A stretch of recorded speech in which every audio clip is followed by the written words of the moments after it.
Hello my friend, this video I will show you how to update your software. The first thing you need to download the newest software to the USB flash driver. Okay, and then input the Android board behind the screen in here. You can see there's a 2 USB ports is available. Now we can unplug it. Okay. Now we go into the device beacon. Don't press here.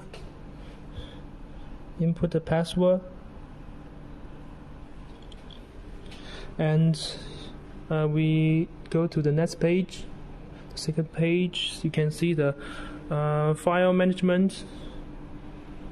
And here you can see file management, and you can see the USB we just insert in here. And install the newest software. Okay, and install.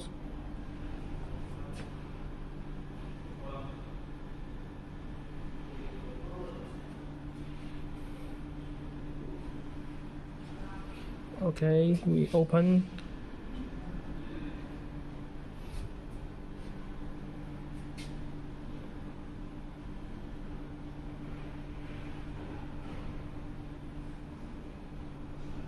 Okay, now we already finished upgrade.